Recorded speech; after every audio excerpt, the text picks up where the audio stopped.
सेठ साहूकार जब अपनी सारी संपत्ति लुटाने के बाद जब माधोगढ़ बाजार से रोता हुआ जा रहा है तो फटाक देसी प्रगट हो गए। अधर धार नैनो के आगे झूले निर्गुण देवा, संतो कोई न पावे भेवा। अधर के अंदर प्रगट हो गए। बोला बोल भाई क्या चाहिए? बोला जी वंश जय। बोला जाओ, आज कहते तो सारी सृष्टि का बेड़ा पार कर जाओ, 42 वंश की गद्दी देते हैं। तो कैसे सतगुरु भाई? करे करावे आपो आप ना कुछ बंदे के हाथ। भाई तुम थोड़ा टेढ़ा मेढ़ा चालना बंद कर दो, कुछ नहीं बिगड़ा तारा। जब तुमने सतगुरु की शरण ले ली ना, महाराज जी दीप्तानंद जी जितना प्यार तक कया कर दे, अरे कुछ नहीं करना धरना, इतना याद रख लियो कि बटे बढ़ जाग दे तो भी थोड़ा बेड़ा पार कर देंगे। कितने सरल कितने मीठे ज्ञानियों में ज्ञानी। यहाँ एक बार सत्संग हो रहा था खड़ के अंदर, वो हेडमास्टर का क्या नाम था? इंदर। और मईनाथ, और उसमें बीच बीच में इंग्लिश शब्दा के अंदर कह दिया कर दे। और उंगल ला दी अमरानंद था जी, वो अमरानंद। हाँ अमरानंद। अमरानंद वो बीच बीच में 5-4 लाइन इंग्लिश में बोल दी, कुछ हिंदी में बोल दी। तेरा थैंक यू बोला कर दे, तेरा थैंक यू बोला कर दे जी, थैंक यू है। तो महाराज जी के भी हेड मास्टर ने उंगल ला दी। बोला जी आप भी करो। अरे बोले हम तो कुछ नहीं जानते भाई। बोले ना जी कृपा करो, आज तो 5 शब्द पूरे 5 के 5 हिंदी का तो नामो निशान खोल इंग्लिश में कर दिए।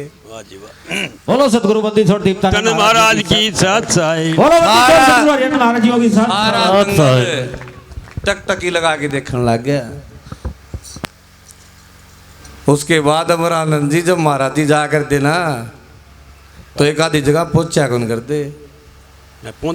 वो सूर्यानंद कहता इगरा में बोलिया मैं 2 महात्मा को नहीं आए मेरे, और मैंने सबसे पहला कार्ड उन्हें दिया। तो बोलिया भाई जड़ा हो जाएगा उड़ा आपको चल दे। रोड मैच की जब वो 5 शब्द इंग्लिश में कहे ना, तो अमरानंद जी भी बोले भाई मुश्किल हो गया।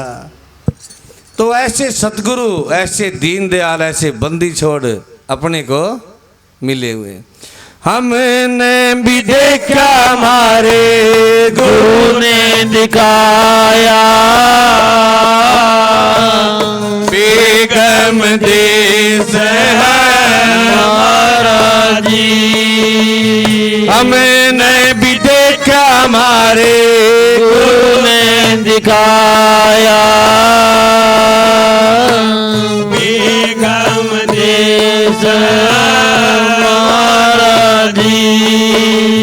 हमने भी देखा हमारे गुरु ने दिखाया, बेगम देश भाई साउंड वाला सारे रोड मचाने लग रहा है। बात से हमारा जिधर रहते हैं कहते एक तारा मारेंगे इसके। उमानंद जी भी कहते ये गड़बड़ रही है, बढ़िया सुर मिला ले। हमने भी देखा हमारे गुरु ने दिखाया, बेगम देश हमारा जी। हमने भी देखा हमारे गुरु ने दिखाया, बेगम देश हमारा जी।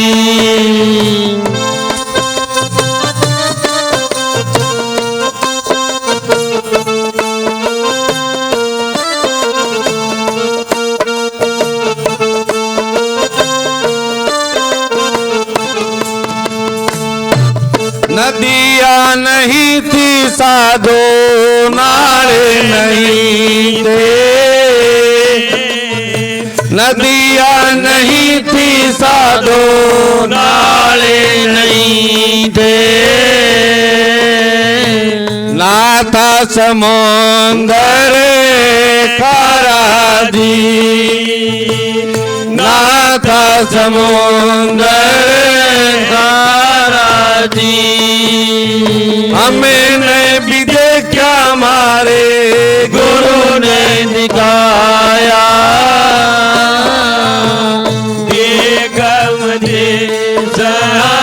महाराज जी। हमने भी देखा हमारे गुरु ने दिखाया बेगम देश महाराज जी।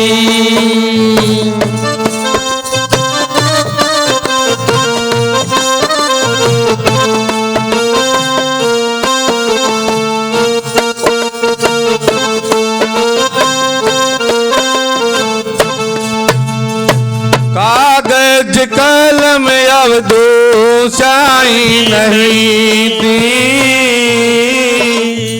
कागज कलम अब दो स्याही नहीं थी,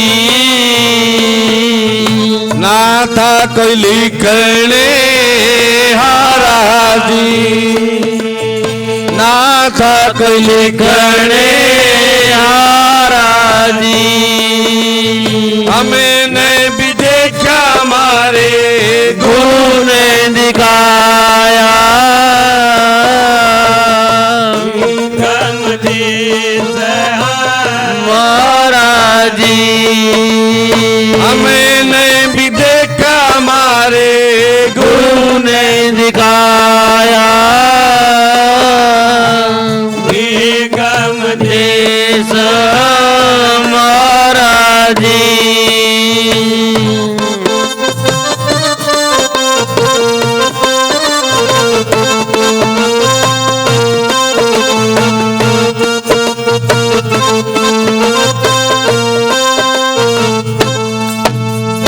मानी नाथ शरण सतगुरु की,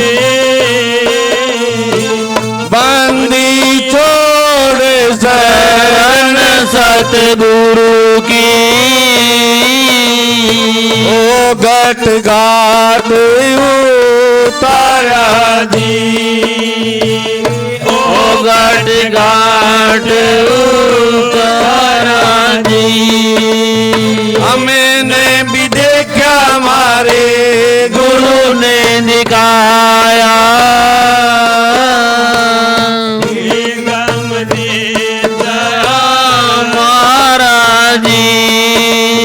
हमने भी देखा हमारे गुरु ने दिखाया बेगम देश महाराज जी।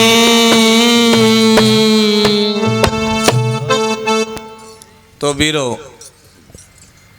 महाराज जी सुरेशानंद जी भी कह रहे थे, कबीर की वाणी है, गुरु और पार्स में बड़ो अंतरो जान, वह लोहा कंचन करे गुरु कर ले आप समान। तो पारस लोहे का लगाओ कि सोना बन जाएगा, लेकिन कभी पारस नहीं बनता।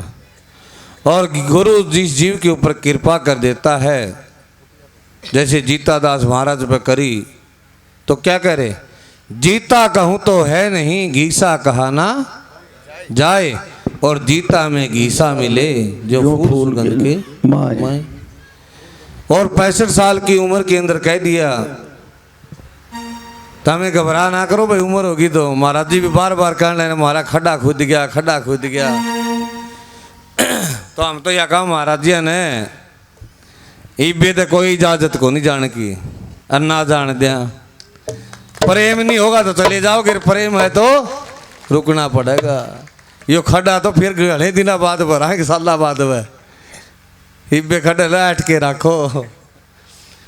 यह प्यार की मूर्ति कड़े मिलेगी, इसी सी मूर्ति हट के बनानी मुश्किल हो जाएगी। कहाँ से प्रकट कराएंगे बताओ।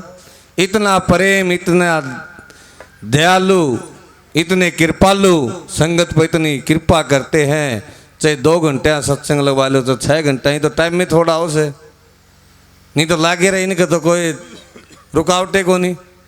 तो ऐसे ऐसे महापुरुषों का मिलना बड़ा मुश्किल है। तो सामर्थ्य गुरु जब कृपा करता तो जीव को अपने जैसा बना लेता है। घीसा चंद में महाराज कहते यहाँ पर, मैं तो ही देखूं तू मोहे देख। अभी कह रहे थे ना 9 द्वारे बंद कर, कहाँ जाना पड़ेगा। वो 10वां कभी एक द्वारा है वीरो, वो केवल मोक्ष बोलते उसको। जब तक वहाँ नहीं पहुँचेंगे ना इतने बात नहीं बनेगी। 10वें द्वार में तभी घूम के आना पड़ जाएगा। लेकिन जब केवल मोक्ष में पहुँच जाते हैं उस 11वें द्वार के अंदर तो सीधा उसी का रूप बन जाता है। जब महाराज जी उठे थे और दीप्तानंद जी को मैहर से लेके आए थे तो कहने लगे भाई हमने जो उनका मान सम्मान कराया ना वो यहाँ देख के मान सम्मान नहीं कराया उनने। वो कह रहे थे हमने वहाँ पर जब देखा तो महाराज जी दीप्तानंद जी को सतपुरुष के आसन के ऊपर बिठा के चवर ढुला रहे थे। किसके ऊपर? दीप्तानंद जी के ऊपर। क्योंकि वीरों जब गुरु का दीदार होता है तो वो सतपुरुष के रूप में दीदार होता है उसका। ये देह का सौदा नहीं है, देह वाला सौदा नहीं, ये तो सौदा कोई और है। देखो सतगुरु मानते ये तो दुंदर ज्ञान और 4 दाग आवे नहीं ताको सतगुरु जान। वो तो उस 4 दाग से रहित है। तो कहने लगे हमने वहाँ चवर ढूंढ ले थे बंदी छोड़ के ऊपर और वो दीदार जो देखा वो महाराज जी ने वहाँ से उनका रेजे बिछा करके यहाँ तक सत्कार करे। आज तक वो भूल नहीं रहे जिसने देखा उसे खुदा। अरे अपनी रारा कौन क्या कर दे माथा टेक लिया उठ के ना यो पाखंड कौन था उनमें 2 बार टेढ़े हो गए 2 बार टेढ़े हो गए फिर उठ लिए 2 घंटे समाधि लागी। वे तो अगर महाराज जी को देख लेते थे ना चाहे कुलडी पर चाहे कहीं भी वे तो देखते ही सीधे लोट हो जा करते। दोबारा उनको नहीं पता करता 2 घंटे 4 घंटे के जो भगवान दास बता रहा था एक बार वहाँ टेबल के ऊपर जब महाराज जियों को प्रणाम करया और महाराज जी धड़ाम देसी गिर के 3 घंटे